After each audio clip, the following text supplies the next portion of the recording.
Allez, bonsoir tout le monde. Erev Tov à tout le monde. On a besoin de Trizouk. Le Clan Israël a besoin de Trizouk. Donc, encore une fois, ce lundi, on va dédier le cours de ce soir à notre participation, à notre Ishtatfout, à ce qui se passe en Eretz Israël maintenant. Notre Ishtatfout par la Torah, par la Avoda. Et nous avons la conviction que ce que l'on dit, les mots de Torah que l'on dit, la Kedusha que nous répandons dans le monde en disant une halakha, en lo, bismanenu, le plus haut niveau de la Torah, savoir la halakha. Regardez les passages du Tanya que nous étudions maintenant. Ils montrent que la halakha, ça vient d'un niveau très très haut, de ce qu'on appelle Keter, la couronne divine et tout. Bon, des niveaux très profonds de Chassidut. Donc le fait d'étudier la halachot, sachez qu'on atteint des niveaux divins extrêmement, extrêmement élevés, que l'on ne perçoit pas, mais on sait qu'elles existent. Et donc, on sait que ces lumières qu'on amène dans le monde, elles aident nos chayalim, elles aident que cette guerre finisse très, très, très rapidement, qu'il y ait le moins de disparus possible. Be'ezat Hashem. Donc, on va commencer par un petit mot, comme d'habitude. Je vais le faire court, mais ce sont des mots tellement importants qu'il faut redire et dire. La Torah nous dit la chose suivante. Elle nous dit Vaya Anahara Asher Amar Elokai Ita Kader Veishti. Alors, elle dit que Alba et que la jeune fille en question que je recherche pour mon maître, comme épouse mon maître, alors à qui je dirais, s'il te plaît, incline ta cruche, que je puisse boire. Si elle dit ces choses-là, et si elle dit bois et j'abeuverai aussi mes chameaux, tes chameaux, alors ça sera celle que tu auras désignée pour ton serviteur pour Yitzhak.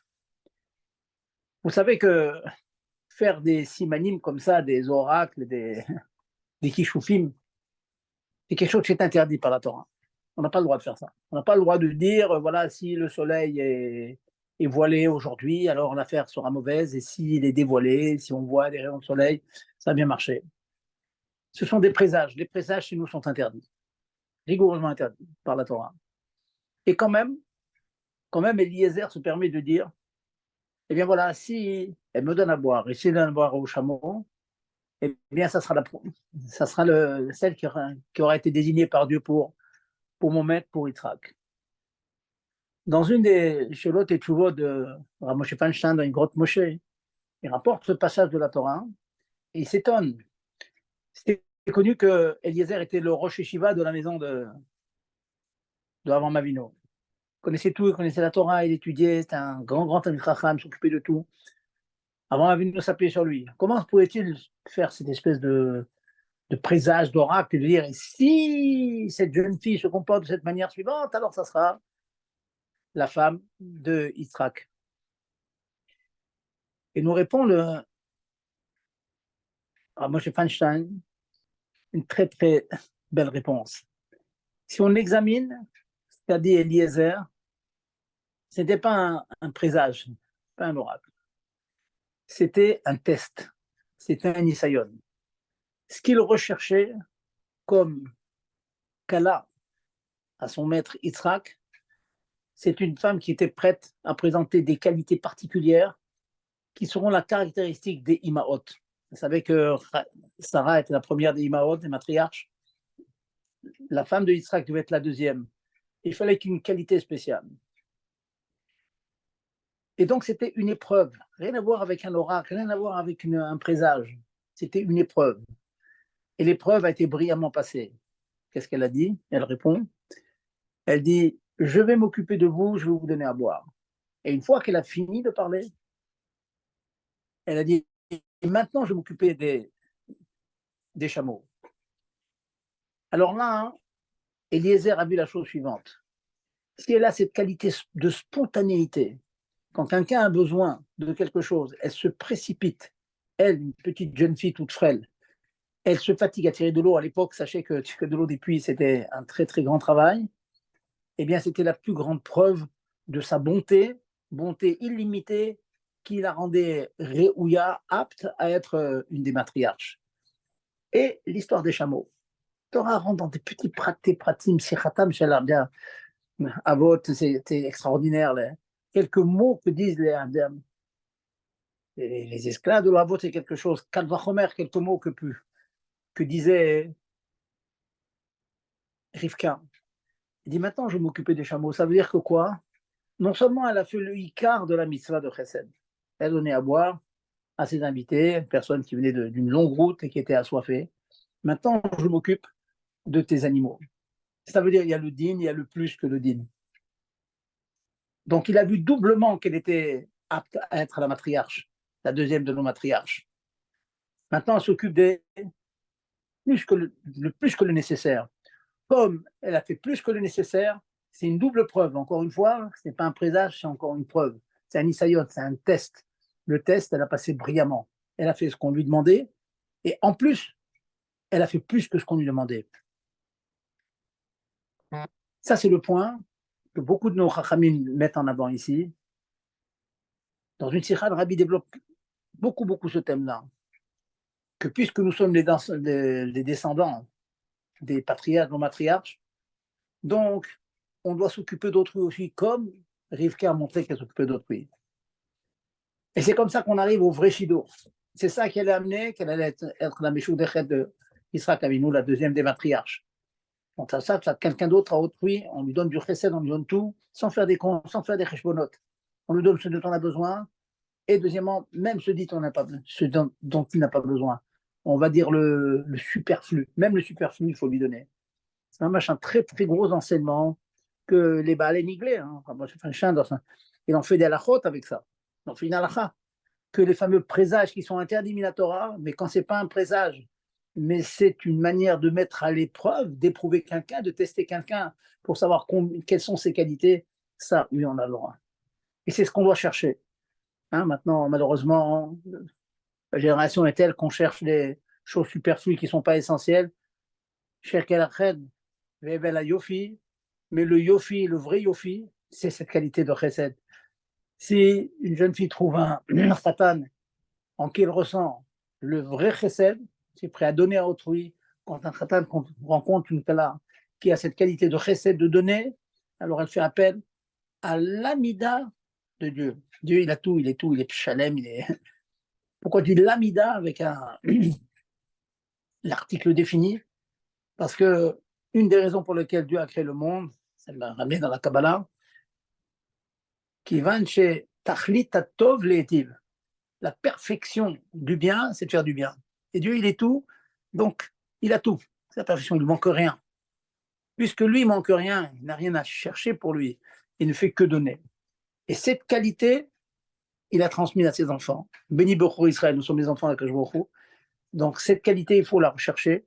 Quelques-uns l'ont moins que d'autres. Ok, on ne naît pas du verbe naître, on ne naît pas de sadique, mais doucement, on peut le devenir. On peut atteindre des grandes madrigotes, mais au moins avoir l'idéal devant soi. L'idéal devant soi, c'est être prêt à donner, encore donner, toujours donner. Le rabbi il en a fait d'ailleurs l'amida de notre génération, l'amida par laquelle ma chère va venir. C'est connu que toute personne qui voyage maintenant, un homme qui est religieux, qui cherche, avant de chercher sa direction pour ses vacances, il veut savoir s'il y a un bête rabat là-bas. Et il y en a partout. Au Népal, dans des pays vraiment, pas mal, dans des pays très lointains, on trouve et ce sont des gens qui sont Mosrim Nefesh, grâce au bitoul, bien sûr, au rabbi, parce que prendre une décision comme ça, d'aller très loin avec ses enfants, le problème de chinou, il faut les mettre, les écoles, il faut créer des écoles pour soi-même. Je connais de nombreux cas où vraiment les enfants sont obligés de voyager, de faire des heures de bus, d'autobus, de voiture pour aller à l'école. Mais c'est une messirotèche qu'on a fait parce que c'est l'amida qui va amener Mashiach. L'amida qui a créé le monde, à savoir l'amida de chesed de Dieu, tachlit atov le'etiv, la perfection du bien, c'est de faire le bien, de faire du bien à autrui. Eh bien, nous sommes à l'image d'Hachem, et donc notre éducation, c'est précisément d'apprendre pour nos enfants, habituer les enfants à faire du chesed, encore du chesed. Quand un ami qui est pas en bonne forme, à qui manque quelque chose. À l'école, enseignez à vos enfants. Vous avez un ami qui est plus faible que vous, qui a du mal à comprendre. Fais ce que tu peux pour l'aider. On me raconte que le rabbi lui-même, dans les premières années de grande année Siout, il était au Seven, et la choule du rabbi précédent. Eh bien, très souvent, il se promenait de table en table et il expliquait aux Bachurim les pshatim dans la Gemara, Kipchuto. Il expliquait. On l'appelait le Ramash à l'époque. Donc voilà, c'est l'enseignement que je voulais rapporter ce soir. On voit en Eretz Israël, Baruch Hashem, Baruch Hashem, Baruch Hashem, on entend. Il y a des gens qui veulent aider les Chayalim. Et c'est un témoignage d'un journaliste non juif qui a apporté ça, j'ai entendu dans une vidéo. Il y a des gens qui veulent aider les Chayalim, qui vont avec des camions leur amener à manger. Il y a d'autres qui viennent aider ceux qui aident les Chayalim, et ainsi de suite. Et tout le cas Israël, les smolanites, les gauchistes, les droitistes, et tout ce que vous voulez. Mais Icar, c'est qu'il y a des moments où le Etzem Aneshama se réveille, où l'essence de l'Aneshama du juif se réveille, et l'essence de l'Aneshama du juif, c'est Chesed, c'est aider l'autre. Voilà. Le point que je veux vous dire et sur lequel il faut revenir très souvent, l'enseigner à nos enfants, à nos familles, à nos amis, le Chesed. Et je reviens encore, je répète encore ce mot. Mettez dans la tête de vos enfants, si tu cherches un shidour, cherche le Chesed. Ensuite, il y a d'autres paramètres, bien sûr, qui sont importants. Mais l'amida à rechercher chez le Chesed. Si on a un conjoint qui a cette mida à Chesed, on a une assurance que toute la vie, ça va aller. Parce que des épreuves, on en a. C'est comme ça, c'est partie du contrat, hein, du défi de notre vie, défi de notre venue dans le monde. Hein, c'est affronter les nisyonotes, ce qu'en chassidut on appelle avodat nisyonotes, le type même, le modèle même,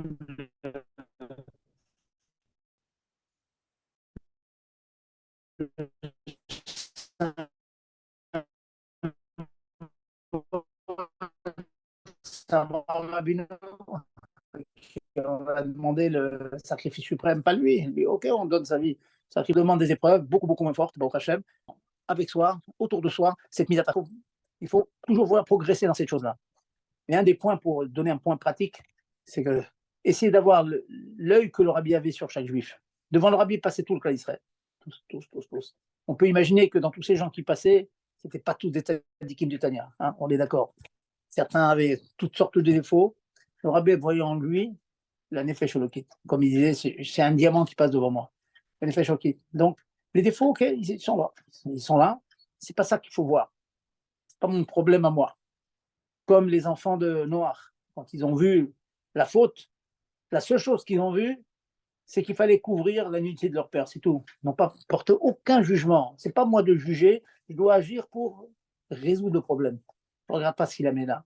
Une personne qui s'est, prenons l'exemple grossier, qui s'est drogué, on l'amène chez le plus grand spécialiste pour le guérir. Le plus grand spécialiste ne va pas dans un livre de morale et lui dire tu n'aurais pas dû te droguer. La seule chose qu'il voit, c'est que ce monsieur il vient avec un déficit de santé. Son seul problème, c'est de guérir. Point barre. C'est tout. Voilà le point que je voulais dire ce soir pour cette période-là de chesed, encore de chesed. Et tout le chesed qu'on ajoutera à la vie à nos frères qui sont dans des conditions difficiles. Donc aujourd'hui, je vais vous prendre. On va parfois ne pas suivre le seder classique des mlachot. On a beaucoup parlé les 2 dernières semaines de Otsa. Ça, c'est la dernière. Ça a porté dans les Shut Arabim. L'avant-dernière melacha, la 38e melacha, c'est celle que l'on appelle Maké Bapatish. Donner le dernier coup de marteau. Je m'assure que Gérard, vous entendez bien? Tout va bien? Allô? Oui, c'est parfait, c'est parfait. C'est bon, très bien. Alors, donc, c'est le fameux dernier coup de marteau dans le Mishkan. Bien sûr, on faisait toutes sortes de travaux pour pouvoir arriver à une érection complète du Mishkan.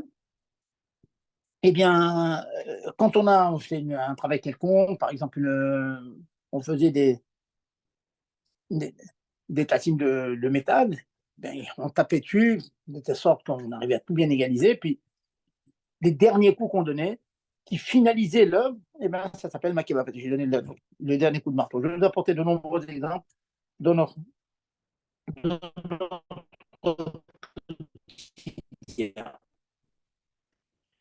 Alors,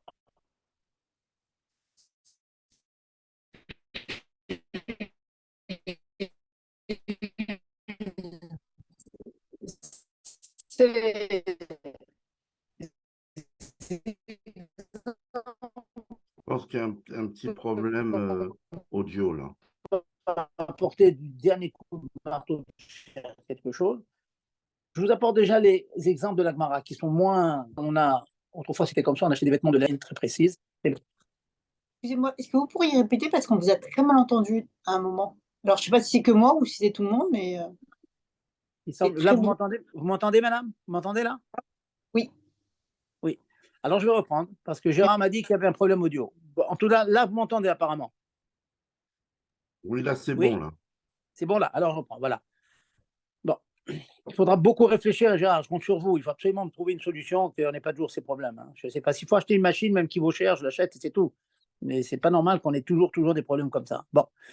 Ok, alors donc je disais, quand on a, quelquefois on a des pulls et ils ont de la peluche, ils sont d'œufs, mais ça n'a pas été de manière tricotée de manière très fine, il y a de la peluche. Le fait d'enlever la peluche, ça finit le vêtement en quelque sorte. Bon, c'est quelque chose qui est rare de nos jours. En général, les vêtements sont faits de manière très très fine et on n'a pas ce problème-là. Mais je vous apporte un cas qui est un mirchol. J'ai vu des gens qui transgressaient, disons-le, hein, qui étaient sur ça. C'est quand on fait un vêtement, j'ai devant moi une vingtaine d'exemples, mais vraiment ça va vous éclairer sur ce que c'est que cette melacha. Quand on fait un vêtement, disons voilà, une dame, il n'y a pas si longtemps, les mamans faisaient des jupes, des robes, des vêtements pour leurs enfants, et même pour elles-mêmes.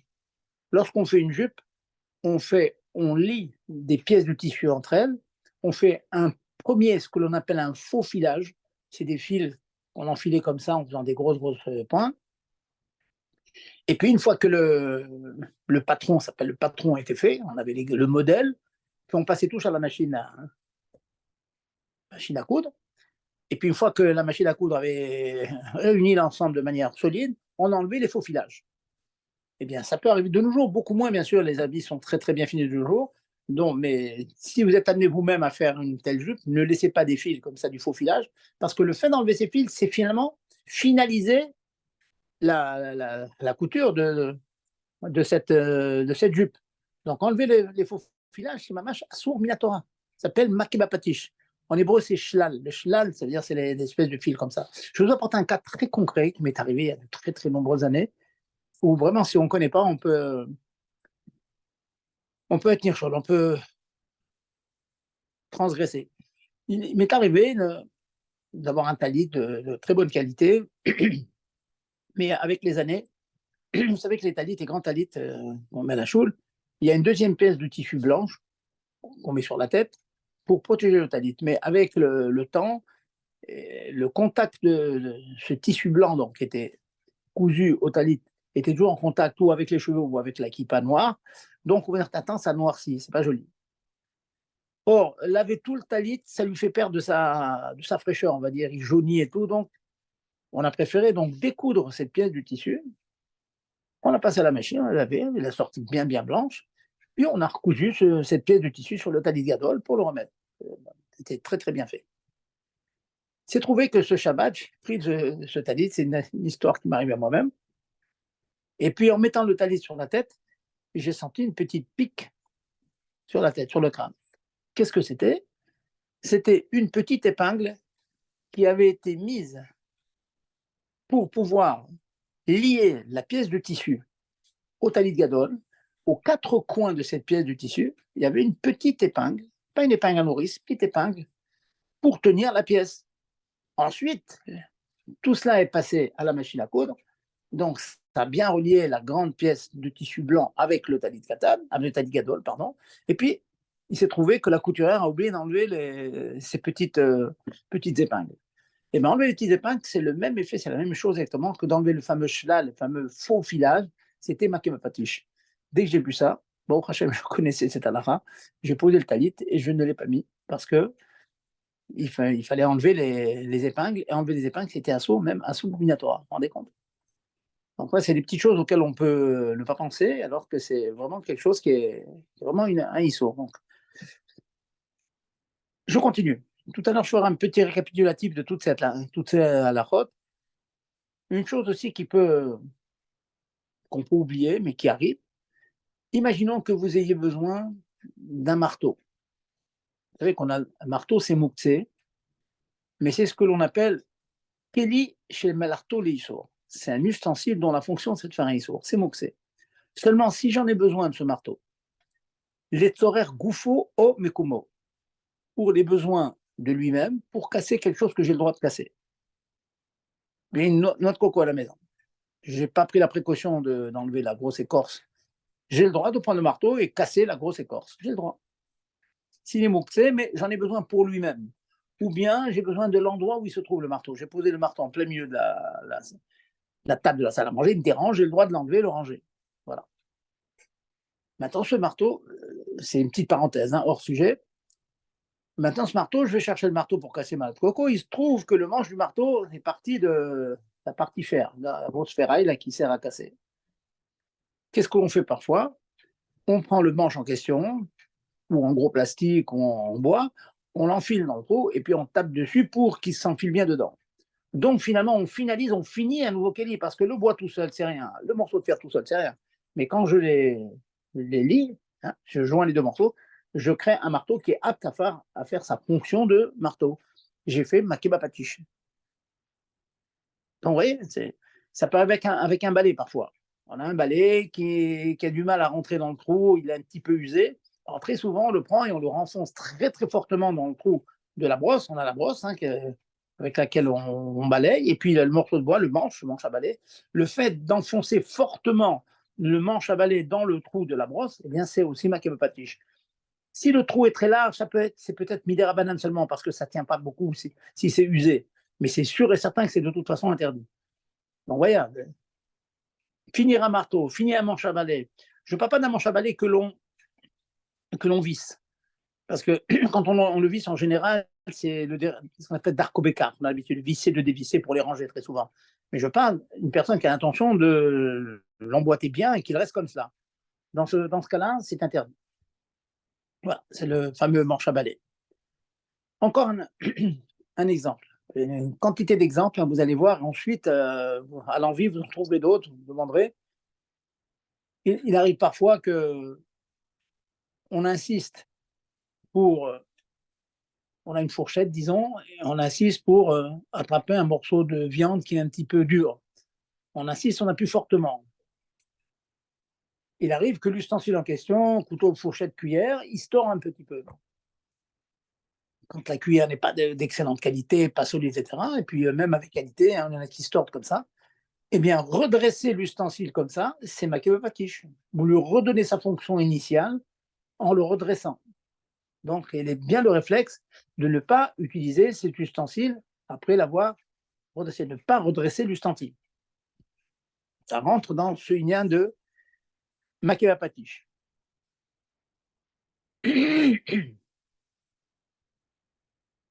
Un autre cas aussi que peut être fréquent, vous savez qu'il n'est pas interdit d'utiliser un cure-dent pendant Shabbat. Je parle d'une personne qui n'a pas la certitude de se faire saigner. Si une personne a les gencives extrêmement fragiles, que chaque fois qu'il se cure les dents, il y a du sang qui sort, ce qu'on appelle psychréché, qu'on a vu.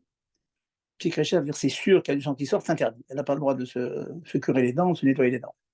Mais l'immense majorité des gens n'ont pas des gencives à ce point sensibles que chaque fois qu'on se cure les dents, même avec précaution, il y a du sang qui sort. Non. Donc c'est permis. Shabbat, on peut. Maintenant, il peut arriver que la pointe soit un petit peu usée. On peut être amené, disons, à casser le cure-dent en question en formant au bout une pointe. À plus forte raison, si cette pointe, vous prenez un couteau et vous commencez à l'aiguiser un peu plus, ou bien parfois avec le doigt, on s'arrange comme ça pour enlever les petits morceaux qui dépassent afin d'obtenir une pointe. Ça, c'est une Gemara dans Hérouville, c'est comme ça, mamache. Il y a à côté d'une table, celui qui fait un cure-dent comme ça, un peu pointu, Khaya, pas chaud, bon, c'est une marque dans les Tanaïm, mais c'est évident que c'est interdit. Je pense si on l'a fait avec un ustensile, pas un ustensile, mais faire un cure-dent, regardez, ça paraît bon, pas si grave que ça, quoi. Je prends un morceau de bois, je coupe en deux, puis hop, je nettoie les dents.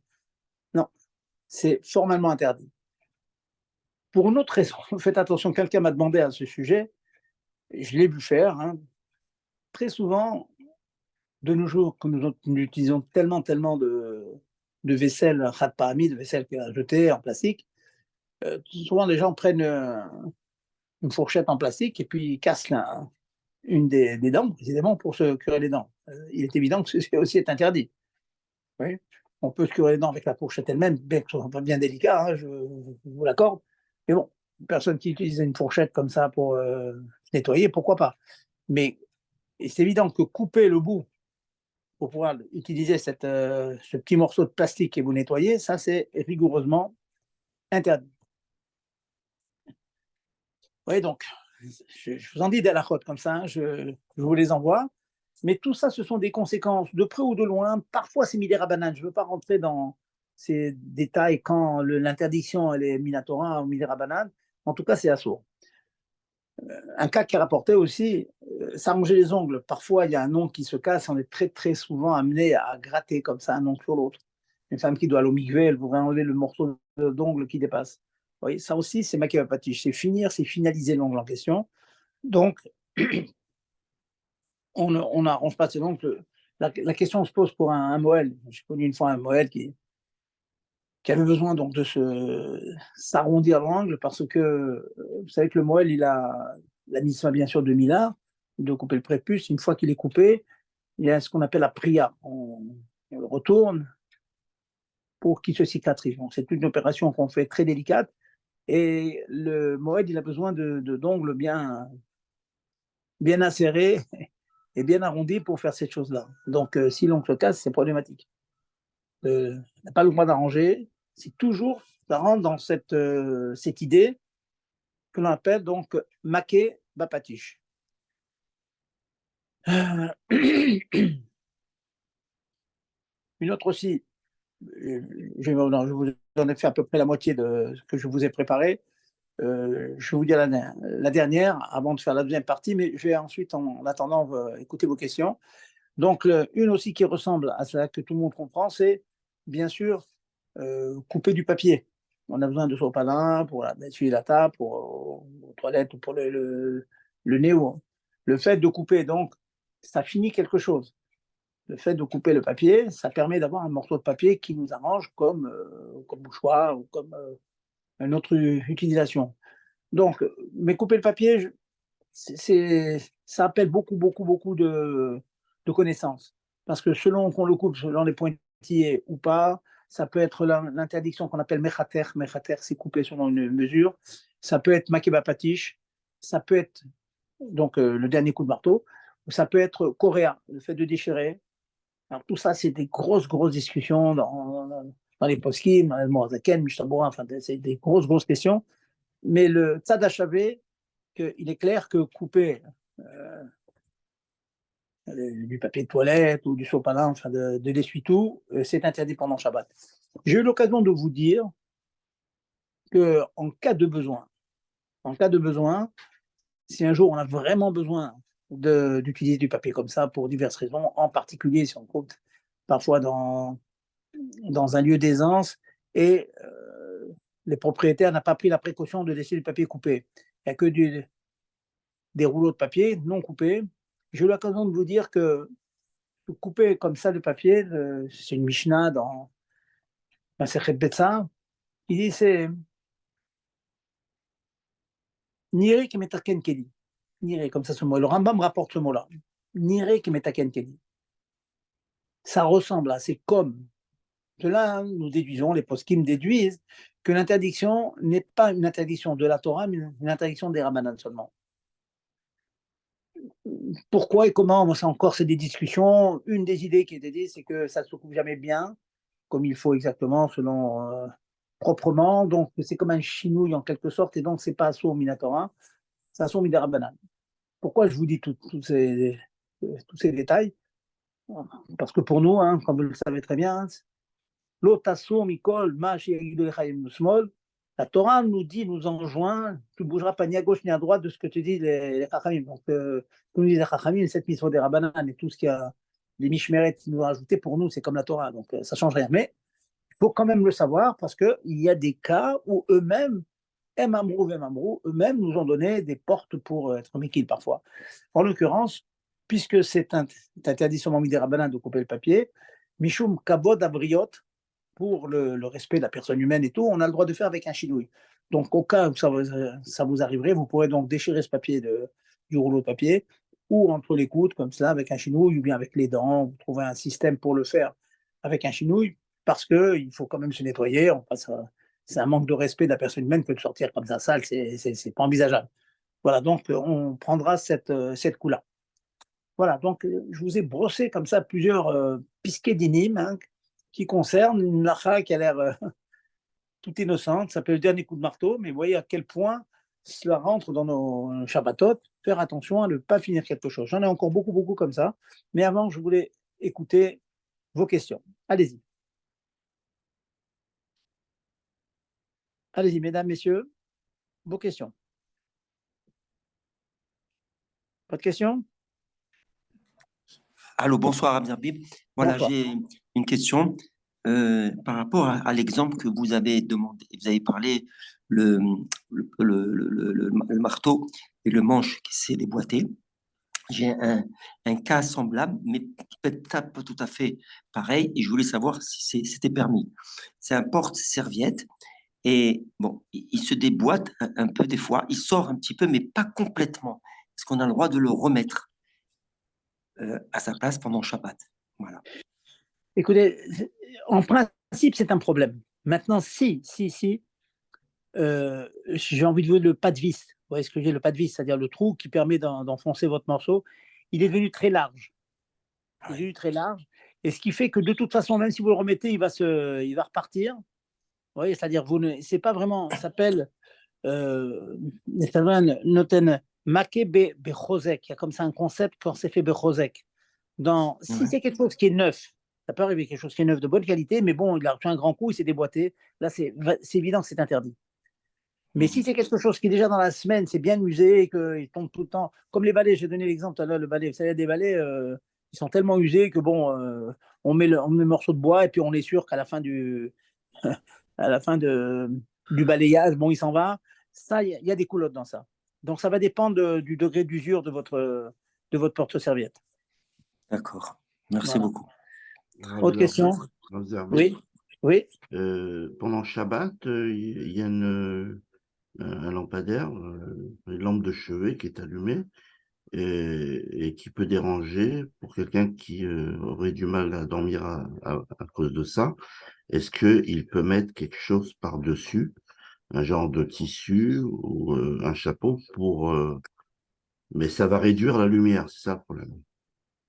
Alors, il n'y a aucune interdiction de réduire la lumière. Tant que, attention, faites attention à votre chapeau ou à vos serviettes, que ça ne brûle pas, vous voyez ce que je veux dire. Mais si vous êtes sûr et certain que ce sont une lampe qui ne chauffe pas, par exemple, mettre par exemple quelque chose devant, vous mettez un livre, quelque chose devant pour empêcher la lumière, il n'y a aucune interdiction.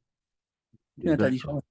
À la limite, si vous avez une cloche, si vous êtes sûr qu'il n'y a pas d'incendie, vous pouvez retourner une cloche sur votre lampadaire et c'est bon.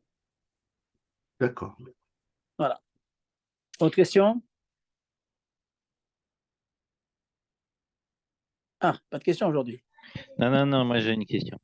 Je voulais savoir, dans tous les cas que vous avez cités, est-ce que c'est que Maccabée Patiche le problème, ou est-ce il peut y avoir aussi des fois un issour de bonnet? Et d'ailleurs, on a fait vraiment la différence, parce qu'en fait, est-ce que quand on fait Maccabée Patiche, c'est que forcément il y a aussi un issour de bonnet? Alors je crois que le bonnet, c'est pas forcément dans les kélim. Je vais vous dire, votre question, c'est une question extrêmement profonde, parce qu'il y a des cas où il y a des marloquettes en Rav et Shmuel dans les Émoraïm, est-ce qu'on est Chayav, Mishum Bakem Batish ou à cause de bonnet? Donc, vous voyez, si déjà au niveau des Émoraïm, c'est difficile de distinguer, le distinguo est très très délicat entre finir quelque chose et faire la mlacha de bonnet. Donc, effectivement, donc pour répondre à votre question, oui, il peut y avoir des cas où il y a Bakem Batish et pas bonnet, ou bien bonnet et pas Bakem Batish, mais là, ça demande une grande étude, je veux dire, de Beyoun, je vais vous dire au Kollel. Voilà. D'accord. Et ça peut être des fois les deux en même temps? Ça peut être, ça peut. Il y a des cas, il peut avoir les deux en même temps, oui. Ça peut avoir. Ça existe. Allez, autre question, n'hésitez pas, allez-y. On a besoin de construire, hein, de donner des coups de marteau, allez-y. Oui, bonsoir Rav. J'avais Bonsoir, une madame. question. Si on a besoin de Kleenex et on a terminé les Kleenex, est-ce que j'ai le droit de prendre un Kleenex, de l'ouvrir? Parce que je crée un Kelly quand je vais ouvrir la partie supérieure du Kleenex. Est-ce que c'est un problème ou pas? Alors, écoutez, votre question se divise dans plusieurs cas. Est-ce que vous parlez de la boîte en carton et puis il y a Oui. le petit paquet de Kleenex? Vous voyez, c'est deux choses différentes. Oui, en carton. On ouvre. Celle en carton, alors tâchez, si vous avez besoin de l'ouvrir, d'abord, ne l'ouvrez pas sur les pointillés. Parce qu'il y a souvent des pointillés. Pourquoi? Oui. Parce que lorsque vous ouvrez sur les pointillés, et ça a été fabriqué a priori pour que ce soit bien coupé selon une mesure précise. Donc on Oui. rentre dans la melacha qui s'appelle mechater. Par exemple, comme couper du verre, ça s'appelle mechater. On coupait le verre selon une mesure précise afin de pouvoir apposer le verre sur une fenêtre, par exemple. Et donc là, c'était fait pour que la mesure soit bien déterminée. Donc, si vous avez besoin donc, de le Kleenex comme ça, vous pouvez le faire. Si vous préférez, vous prenez un couteau et vous faites une fente sur le côté, par exemple. Oui. Voilà. Ah, d'accord. Alors, pour les grands, il y a des grands marmirim. On n'est pas obligé d'aller jusqu'au bout. Il y a des grands marmirim qui veulent détruire complètement la boîte. Ça veut dire qu'une fois qu'ils l'ont ouverte, ils enlèvent tous les Kleenex et ils jettent la boîte. Ça, c'est la plus grande rouma. Mais il y en a qui permettent de ne pas arriver si loin. Vous l'ouvrez en faisant en sorte que, en fait, vous abîmez la boîte, faites une ouverture, une entaille dedans et vous prenez vos Kleenex comme ça, les uns après les autres. D'accord. Voilà. Parce que moi, ce que j'avais fait, j'avais ouvert sur les pointillés, mais pas entièrement. J'avais laissé une partie. Donc, je ne sais pas si on Oui, peut. je comprends, mais finalement, vous avez fait le commun. C'est bien sûr beaucoup moins grave que l'avoir, mais finalement, vous avez fait le début de la chose. Donc, le mieux, c'est comme je vous dis, prenez un couteau pointu et puis vous l'ouvrez sur le côté, c'est le top. D'accord, merci. Bonsoir, merci. Au revoir. Au revoir. Rav, Oui, alors justement, comme la dame elle a parlé du petit paquet de Kleenex, et le petit panier de Kleenex, on peut l'ouvrir facilement ou c'est problématique aussi là? alors écoutez, oui, vous savez que le petit paquet de Kleenex, il a été fait avec la petite languette et un peu de colle dessus. Il a été fait pour être ouvert et fermé tout le temps. Pour être ouvert et fermé tout le temps. Donc, c'est en quelque sorte comme une clé, en quelque sorte. Ce n'est pas interdit de l'utiliser. Ce qui est conseillé, c'est de l'ouvrir au moins une fois avant Shabbat. L'utiliser, même si vous ne prenez pas de Kleenex dedans. Mais, alors, je vous dis l'idée, hein, on reviendra dessus quand on va faire la mlacha de kosher. C'est que il est possible que dans les usines, ça fait déjà très très longtemps qu'ils ont fait ce paquet-là. Et donc, la petite languette, elle est collée depuis longtemps. Donc, ça, c'est comme ce qu'on appelle un kesher chez Kayama, un nœud qu'on a fait sur un temps long. Alors, si vous l'ouvrez ne serait-ce qu'une fois, même en fermant, vous l'ouvrez juste avant Shabbat, c'est toi, vous pouvez le faire. Je ne sais pas si vous vous rappelez, mais quand les couches, je parle d'il y a 20 ans, 30 ans, qu'est-ce qu'on faisait dans les couches? On décollait la languette avant Shabbat pour pouvoir l'utiliser pendant Shabbat. Pourquoi? Parce que la languette, il y avait une espèce de protection dessus qui était collée dans les usines depuis très longtemps. Donc, le fait de décoller, c'était comme décoller un kesher chez le KMA, un kesher solide. Voilà, c'est la plus grande rouma à faire, c'est de l'utiliser avant Shabbat. Mais même sans ça, vous pouvez l'utiliser si vous avez besoin. Donc, décoller la languette et la recoller. Vous pouvez le faire. Rav Zerbib, Oui. un sparadrap qui est emballé, c'est-à-dire dans un sachet, qu'on est obligé de déchirer parce qu'il y a un enfant qui a eu une plaie. Et le problème, c'est que ce sparadrap, il y a des lettres, des mots tout autour. Donc, est-ce que on peut déchirer les mots, les lettres qu'il y a, si on a l'obligation de s'en servir? Alors, d'abord, bon, vous avez sauté une étape, vous m'avez pas demandé si on a le droit d'ouvrir ces petits paquets. La réponse est que oui. Hein, c'est comme les dosettes de café ou le sucre qui est dans des petits sachets comme ça. Dans la mesure où le sachet va être ouvert, ensuite jeté tout de suite, on ne fait pas un kéli, c'est permis. Maintenant, dans l'immense majorité des cas, pour répondre à votre question, j'ai des clients là-dessus, je fais extrêmement attention. Je n'ai pas souvenir de cas où on est obligé de passer sur les lettres. Je me suis toujours arrangé pour prendre le produit sans toucher les lettres. Donc, faites attention. Au pire, prenez un couteau pointu et tout. Et même, j'ai envie de vous dire, même des ciseaux. Des ciseaux, c'est quand même marteau, c'est mouktsé. Mais pour une utilisation permise, on pourrait le faire. Prenez des ciseaux, vous coupez pile sur le coin et vous n'avez pas besoin d'enlever les lettres. Maintenant, OK, allons, poussons maintenant le bouchon. Vous demandez, OK, peut-être, mais il y a des cas, il n'y a pas le choix. Il n'y a pas le choix. Je vais vous dire à quoi je pense. Il arrive parfois dans des médicaments. Les médicaments, ils sont une espèce de petit rectangle comme ça. Et puis, ils sont par-dessus une espèce de petit plastique dur. Et chaque fois que vous enlevez le bouton, de l'autre côté du plastique dur, il y a de l'aluminium. Mais sur ça, où c'est marqué le nom du médicament. Et en général, il y a des lettres. Et c'est impossible d'enlever le médicament sans déchirer ces lettres. Ben, j'ai conseillé à plusieurs, parce que la chose suivante, prenez un couteau extrêmement aiguisé, et vous décalotez cette espèce de petit plastique dur qui est par-dessus. Et donc, vous l'enlevez, vous pouvez prendre le médicament sans toucher les lettres qui sont en dessous. Je ne sais pas si vous avez compris de quoi je parle. Ou l'aluminium. Voilà, l'aluminium, voilà, sans toucher l'aluminium. C'est l'aluminium, oui, je vois. Donc, Voilà. moi, de façon générale, mes médicaments sont Voilà. dans des boîtes en plastique qui sont déjà, Oui. vidées. Donc, voilà. Alors maintenant, je vais quand même répondre à votre question. S'il n'y a pas le choix, il dit voilà, le cas scénario catastrophe, je suis obligé de l'enlever comme ça, je ne peux pas, je n'ai pas de couteau pointu, c'est impossible. Si c'est des médicaments dont vous avez besoin, vraiment, vous avez le droit de déchirer. Pourquoi? Parce qu'il y a plusieurs raisons. Parce que c'est ce qu'on appelle quelque chose de. C'est psychréché de l'eau irpatlé.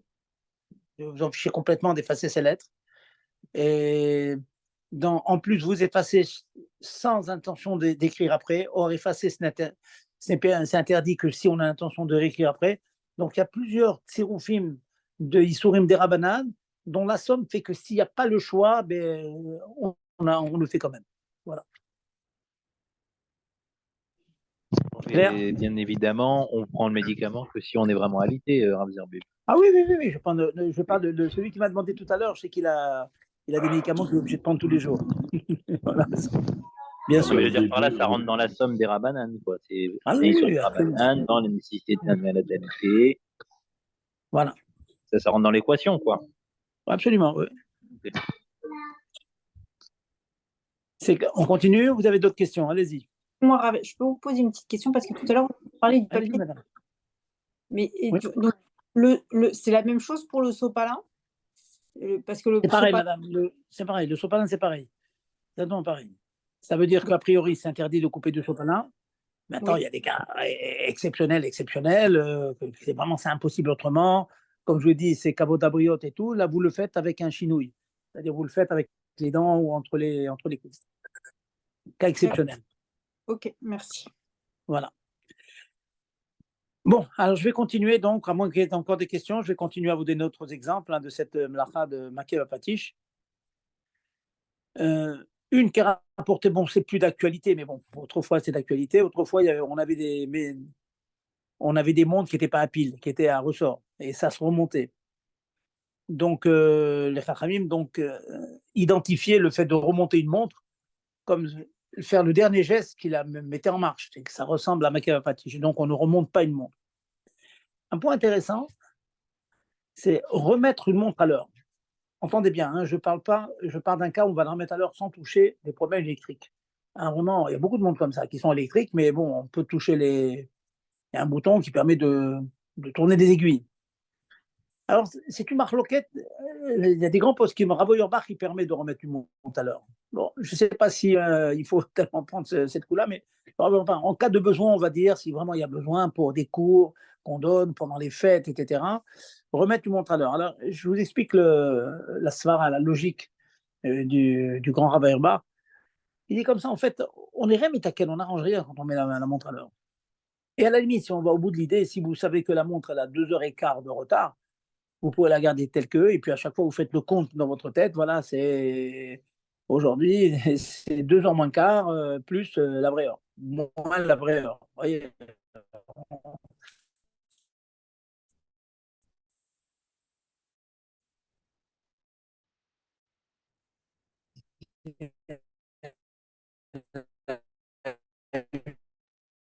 Petite coupure, Rav Zerbib, là, on vous entend pas. Ça va être le réseau Wi-Fi.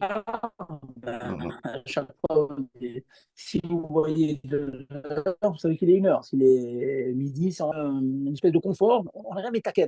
Voilà. Alors je dis, vous m'entendez plus? Là, on vous Allô? entend. On Vous vous m'entendez entend. là? Là, c'est Ah, bon, c'est on vous bon. entend. On vous entend. Alors, oh, très bien. Alors je continue. Donc, je disais que en cas de grand besoin, donc on peut appliquer donc cette roue-là que le Ravo Bakri là, de mettre une montre à l'heure s'il y a vraiment besoin, si c'est utile. On peut imaginer, il y a le gabaye de la choule qui a besoin d'avoir toujours une montre qui soit à l'heure.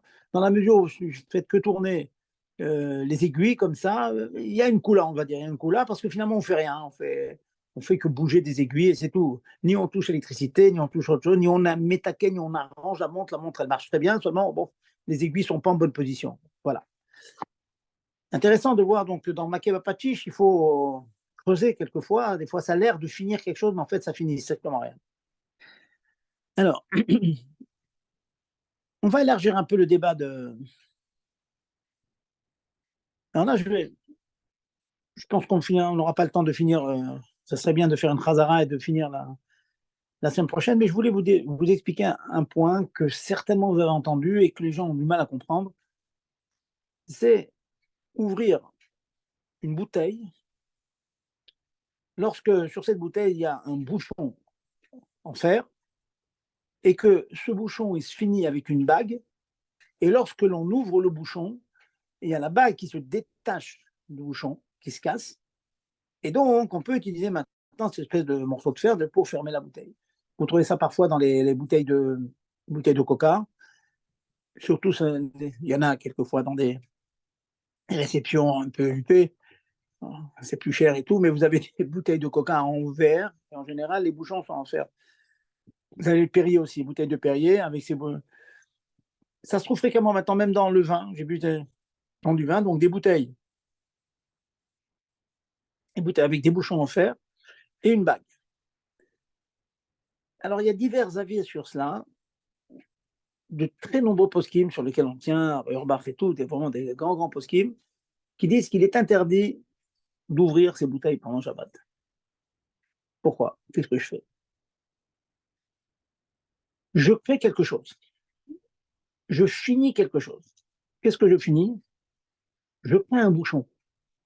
Parce que cette espèce de morceau de fer qui scelle la bouteille, tant que vous n'avez pas cassé la bague qui est au-dessous, elle n'a pas une fonction du bouchon.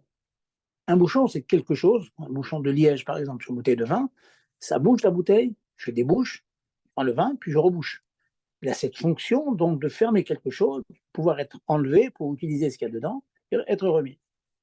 Or, ce bouchon en fer, tant que vous n'avez pas fait ce makébapati, ce dernier coup de marteau qui consiste à enlever la petite bague qui est en dessous, eh bien, ce n'est pas encore quelque chose que l'on peut nommer bouchon, à savoir ustensile qui ferme une bouteille et que l'on peut enlever. On ne peut pas l'enlever tant qu'on n'a pas fait ce dernier acte d'enlever la bague.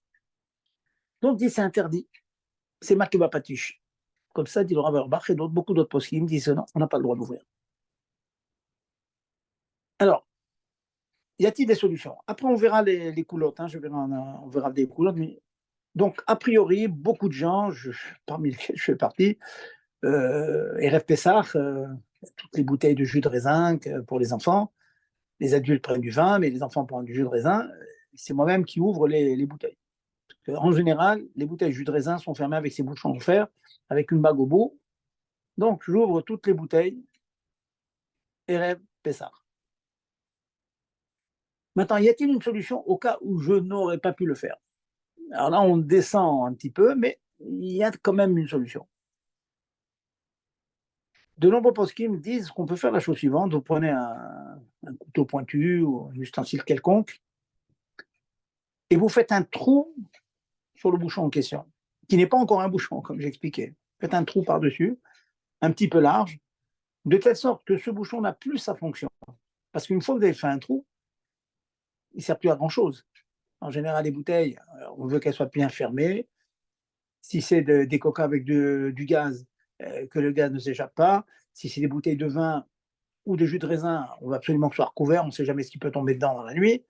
Donc, le fait que vous avez fait un trou, vous avez une possibilité donc d'accéder à ce qu'il y a à l'intérieur. Vous avez le droit de faire un trou. Vous abîmez ce morceau de... L'abîmer comme ça, derrière qu'il coule, c'est permis.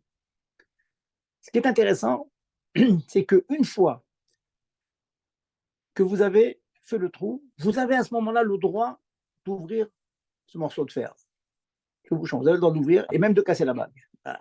Comment c'est possible? Parce qu'une fois que vous avez fait le trou, même quand vous allez casser la bague, vous allez ouvrir le bouchon, la bague va se casser, vous allez obtenir un bouchon. Mais il n'a pas une fonction de bouchon, vous n'êtes pas en train de faire un kéli, parce qu'il est troué. Un bouchon troué, c'est plus un bouchon. Donc le fait d'ouvrir n'est plus makeba patish. Donc, deuxième solution, c'est d'ouvrir après avoir fait un trou au bouchon. Voilà. Ça, maintenant, il y a un troisième volet, je vous ferai un petit tour après pour finir.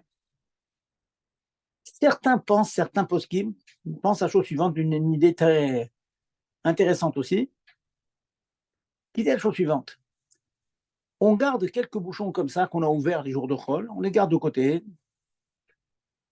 Et au moment où je veux ouvrir ma bouteille de jus de raisin, je l'ouvre sans faire de trou dans le bouchon, et je jette tout de suite le bouchon. Ça veut dire, dans ma tête, je n'ai aucune intention de faire un bouchon. Ce morceau de fer, il va à la poubelle tout de suite. Dans la mesure où il va à la poubelle, il sera remplacé par des bouchons que j'ai mis en réserve. Donc, comme je n'avais aucune intention de faire un kéli, bien qu'il se fait dans les faits, en réalité, il se fait, mais bon, c'est psychréché, de l'eau irpatlé, bon, pas rentrer dans la profondeur de la logique, mais certains permettent en jetant le bouchon tout de suite. Ce qui est, c'est bien de savoir. Donc, si un jour vous oubliez, vous ouvrez comme ça la bouteille en question, jetez le bouchon, ça, c'est mieux. Donc, je vous résume, puis je réponds à vos questions. Je vous résume. Toutes les bouteilles avec des bouchons en fer et une bague en dessous, a priori, vous ouvrez tout ça avant Shabbat. A posteriori, que vous ne l'avez pas fait, vous avez le droit de faire un trou dans le bouchon. Et là, Gérard, je vous accorde, ce n'est pas toujours facile, parce qu'il y a des écritures souvent. Il faut faire attention, prendre un couteau pointu et passer entre les lettres. Et donc, faire un trou, ça reste encore dans le domaine du permis. Et si maintenant, on veut être un peu plus méquille, on imagine qu'il y a 200 ou 500 bouteilles, un shliach qui fait un seder communautaire avec 1000 personnes, on n'a pas le temps de faire des trous, il faut ouvrir. Alors là, dans ce cas-là, on dira à celui qui va ouvrir les bouteilles, on dit, écoute, tu ouvres les bouteilles et tu jettes le bouchon tout de suite. C'est-à-dire que ce morceau de fer n'aura jamais la fonction d'être remis, réapposé sur la bouteille. Dans ce cas-là, yesh makom lehakel, on peut être méquille. Voilà, ça a l'air un peu compliqué, mais je ne vous cache pas que ça demande beaucoup d'études. Cette petite étude, elle a fait beaucoup couler d'encre, ce digne du petit bouchon avec la bague. Voilà, encore une ou deux questions et on conclut. Ah, je peux vous poser la question parce que c'est uniquement avec le bouchon en métal, mais vous savez qu'il y a le même système aussi avec les bouteilles en plastique. Et c'est le même système, il y a une petite bague en dessous qui tient le bouchon. C'est une très bonne question. En ce qui me concerne, même que c'est en plastique, je ne le fais pas. Je le fais comme j'expliquais en faisant un trou. Mais pourquoi j'ai parlé à chaque fois de bouchon en fer? Parce que le Rav Auerbach lui-même, il dit que lorsque le bouchon il est en plastique, il affirme cette chose-là, je n'ai pas fait l'expérience, mais il dit que quand il est en plastique, on peut l'enlever sans casser la bague. Donc, dans la mesure où on peut l'enlever sans casser la bague, il a déjà une fonction de bouchon avant que je casse la bague. Donc, en fait, quand je casse la bague, je ne crée pas un bouchon. Il était déjà bouchon. Je ne sais pas si vous saisissez la nuance. Donc, j'en ai pas parlé parce que si vous voulez être mekil, quand le bouchon il est en plastique, vous avez sur qui vous appuyez. Bach lui-même permet quand c'est en plastique. Voilà. Ok. Voilà. Allez-y. Excusez-moi, est-ce qu'il y a le même issour pour une canette? Puisque la canette, quand elle est fermée, c'est pas un kéli, en fin de compte. Et quand on ouvre la canette, on en fait un kéli, ouais. J'en parlerai, je vous donnerai plus d'explications parce que je vois le temps qui tourne et dans 2 minutes, on va faire vite et j'ai mon chiyuv. Vous savez que j'ai mon chiyuv cette année. J'en parle de la canette. Alors, la canette, il y a un problème de métrater aussi parce que quand vous l'ouvrez, ça se coupe selon une mesure précise. J'en parlerai la semaine prochaine de la canette. Vous me rappellerez, mais je pense que je me rappellerai. Autre question? Okay. C'est bon? Merci, Rav Zerbib. Ok, Gérard, à tout le monde. Encore une fois, Reptov à tout le monde. N'oubliez pas, ne soyez pas complexés. Qu'est-ce que ça veut dire complexé? Je l'ai parlé la semaine dernière. N'ayez pas cette impression que quand on apprend une halakha de plus, bon, ok, c'est bien, on fait un peu de Torah, et puis non. C'est une arme, c'est une vraie arme qui nous fera gagner la guerre. L'arme de paix, encore une fois, on n'est pas des guerriers, mais on sait qu'une halakha, elle transperce le monde. Une halakha, elle vient de Keter, elle vient de la couronne divine, elle transperce le monde. Et quand il ne faut pas être complexé, il faut avoir cette conviction. On aura bien insisté, parler aux jeunes, à des enfants. Il dit les psukim qui sortent de votre bouche, ils transforment le monde. Il faut avoir, c'est comme oui, on est un juif, c'est un balgava, c'est un orgueil. On a cet orgueil, pas personnel, c'est pas un mérite qu'on a, c'est parce que Dieu nous a dit vous faites de la Torah et vous transpercez le monde. C'est tout. C'est pas de l'orgueil, c'est pas mon mérite, mais c'est comme ça. Je suis né comme ça. C'est un petit peu comme si vous disiez un oiseau, il est orgueilleux parce qu'il a des ailes. Ben, je suis né avec des ailes, donc je vole, point barre. Et bien pareil, nous, Dieu nous a mis dans ce monde, il a dit avec la Torah, vous transpercez le monde. Donc il faut avoir cette gava, il faut avoir cette fierté de dire oui, voilà, il nous a donné une arme, on en profite. Voilà. Et rêve tov à tout le monde. Chazak, et que j'espère lundi prochain, tout sera rentré dans l'ordre en Eretz Israël. Chazak. En Géoula. Kotou. Bonne soirée.